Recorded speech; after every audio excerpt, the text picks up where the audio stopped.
This program proudly brought to you by Centrebet. No other bookie offers a tote guarantee on your fixed odds bets. Australian racing has some great names and some great families. Today our guest comes from one of those. I'm at the Randwick Stables and I'm out the front of stable number 20, which used to house the superstar mare Emancipation. Today we're spending time with Grahame Begg.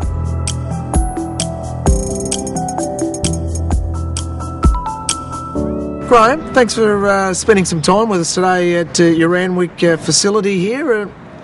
A place steeped in tradition with some great horses have been through this place. Yeah, that's right, Jason. The stable's been here just on 50 years, and my father trained here before me, and we took over when he went to Hong Kong. You were just born into this game. We've spoken to a lot of trainers on this show, and some stumble on it, but for you, being the son of a superstar trainer, was that always what you wanted to do?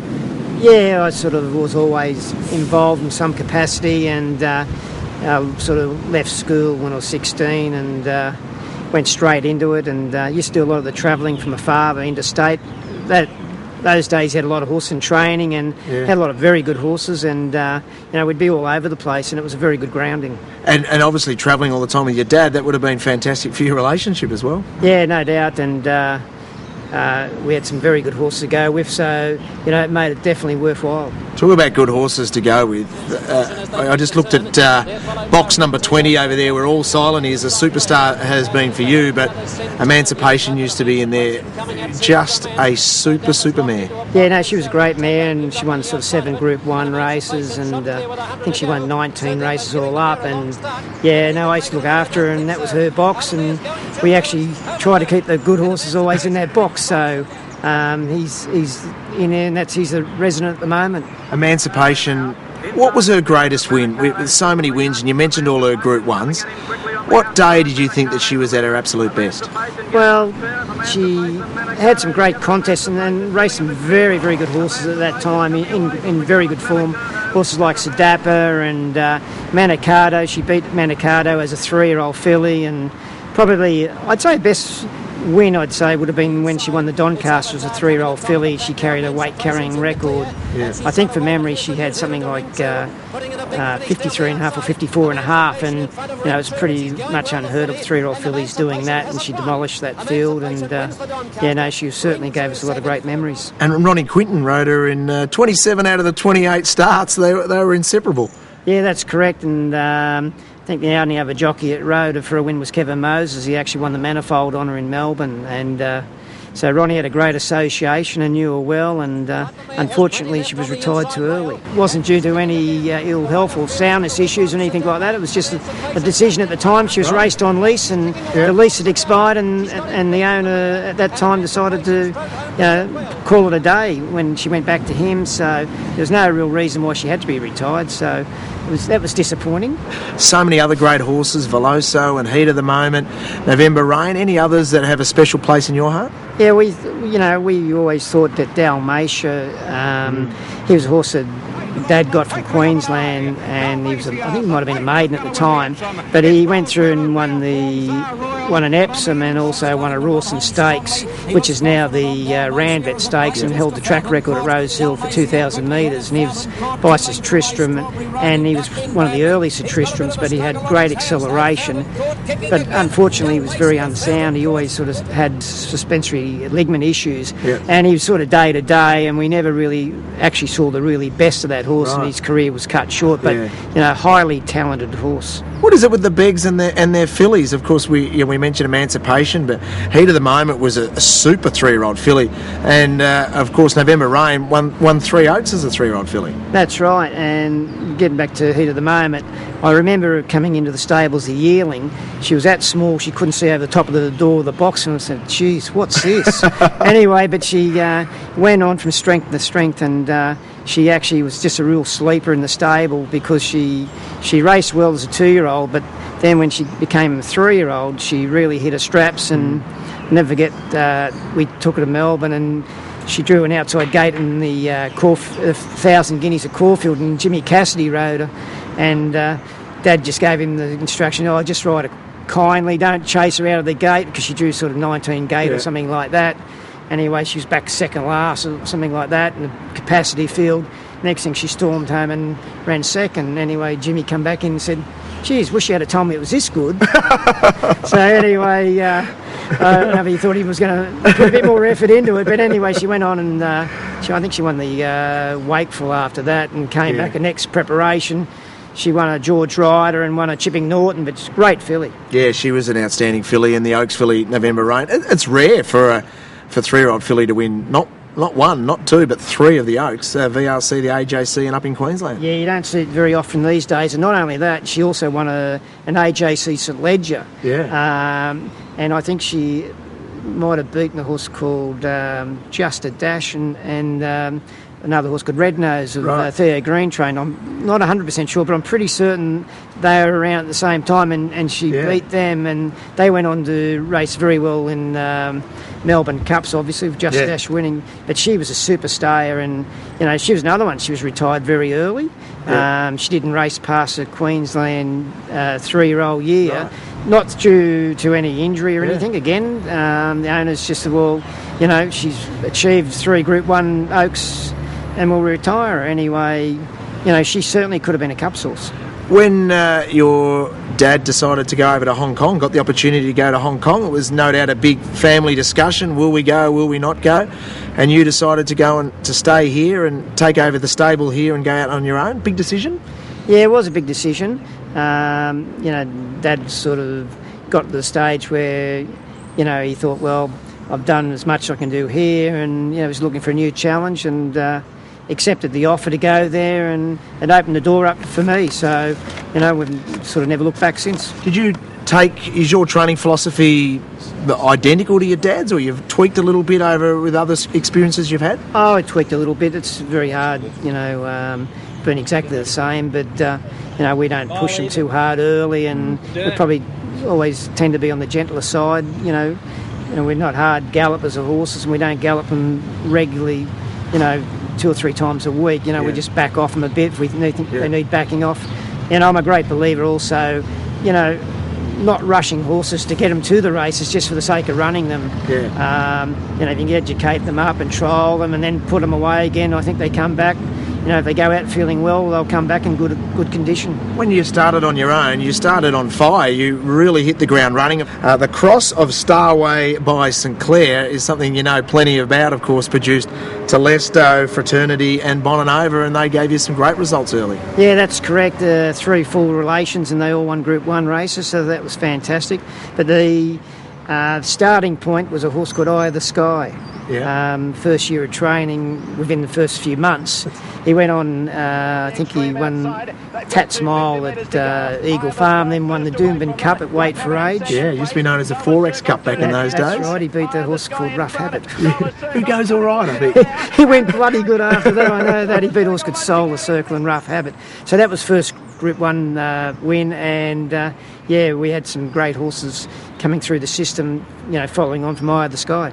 In many ways, you were a trailblazer for the Australian trainers when you took Monopolise over to Hong Kong. Obviously, you had the connections there with your dad training in Hong Kong. Monopolise is a horse that probably hasn't got a big profile in Australia, but to win 2 international bowls was an extraordinary achievement. Yeah, no, he was another great horse, and we were very fortunate. Dad owned half of him with one of his clients in Hong Kong, so that was even better. But no, he was a horse that sort of, always needed a bit of luck in his races. He's son of Rubiton, but he was a great horse, and he was pretty unlucky here a couple of times. He, just got beaten in a Stradbroke and that. But to go to Hong Kong was absolutely fantastic. All Silent arrived in your life. Take us through the process of acquiring All Silent into your stable, and then tell us about the day that he made his debut at $41. Well, he was bought to go to Hong Kong. Didn't settle in Hong Kong, so he was sent back to Australia, and the owner from Hong Kong said, try him out and see what you think. Well, we trialled him a couple of times, and he showed enough for me, and I said to Dad, find out what this guy wants to do with the horse, and if he wants to race him on in Australia or sell him or move him on somewhere else or just retire him. Anyway, he decided to sell him, so Dad was fortunate enough to be able to pick him up, and at a fraction of the price of what he cost as a yearling, and then he went on and won his first start in a race. So that was the reason he had to change a name. He was actually called Shushan Elite. Right. But Dad called him All Silent because he wanted to keep All Silent. So it was a bit of a story there anyway. But anyway, he won his first couple of starts and then we were hit with EI, and so he didn't run it for 6 months after that. And then he really hit his straps and went on starting winning his Group 1s. Yeah, he was fantastic that the spring that he was able to win. The first day of the Flemington Carnival on the Saturday, last day of the Carnival, it's a 1,400 metre race, it's a listed race, and so you went into the Emirates, you must have gone in very confident. Yeah, even though he'd been a Group 2 winner going down there, he actually had to win that race to get a start. That's right. So if he hadn't have won that race, he wouldn't have got a start in the Emirates. So unfortunately, Damien got suspended and Dwayne Dunn took over, and he put it beyond doubt. His win in the Padnack Farm was unbelievable. Was it a change in training, or why did you switch him back to being a dead set sprinter? Well, we changed him back because we took him down early to Melbourne, his next spring, and we ran him in the Gilgai. Yeah. And he put up such a great performance in the Gilgai, and he come from a hopeless position. Yep. We said, geez, this is something we didn't know, because it was first time up the straight, and we didn't know if he'd handle the straight, and it's pretty hard from horses coming from Sydney going up the straight for the first time. So when he won that race the way he did, we said, gee, there's another big race coming up out of the Carnival, so let's keep him fresh and have him ride on the day for the Patnack, and he blew him away. And it's that style of racing. He was so popular, wasn't it? It's that style of racing that everyone loves. Go back to last, Nick Hall hanging on for dear life, because when he asked him to go, his acceleration, his last 400 metres, his acceleration is unbelievable. Yeah, he's a funny horse. He takes a bit of winding up, but when he really hits his stride, he just clicks into another gear, and he just swaps leads and gets on his right lead, and he can really fly. Has he been the same horse since you travelled him to Hong Kong? I think he hasn't. And also he came back and went to Dubai. It's taken a bloody lot out of him because he spent a hell of a long time in quarantine, and also the seasons. And I think it's been quite detrimental to the horse. He just hasn't quite recaptured that form. Another horse I wanted to ask you about is Our Egyptian Rain. I went through Our Egyptian Rain's career, and second in the Lightning, second in All Age, second in Australia Stakes, second in a Doomben 10,000, second in a Dubai Cup, second in an Epsom, and second in a Doomben 10,000. Pull out your hair stuff. Yes. Brought me to tears, actually.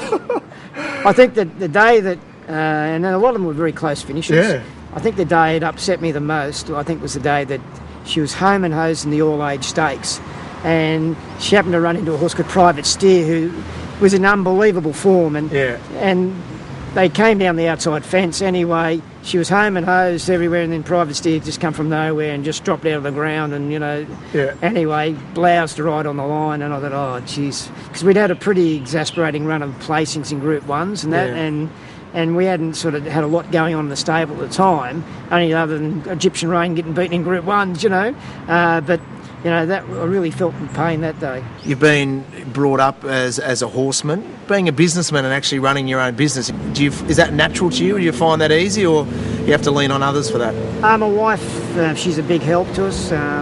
She runs all the office side of everything, and she's got a good racing knowledge, and she handles it all pretty well, and she's a big help to me, and which you need because it's a 24-hour, 7-day around the clock sort of business, and people just don't all of a sudden decide to be a horse trainer. You got to really love it and want to do it. So you need all the help you can get. You've been born and bred into this industry. Are we going to see you? Are you a long-termer? Are we going to see you around for a long time yet, or you'll get to a point where you'll say enough is enough and go sail off into the night? I don't know too many horse trainers that retire. I think that you're always looking for your next good horse. So I think you've just got to assess it as you go along. I'd like to think that, I'd still like time to be able to travel the world and that, rather than be a horse trainer till 80 years old. So, Bart's done a great job, so he's still kicking along there. So, if I decide to go that way, I hope I'm as fit as what he is.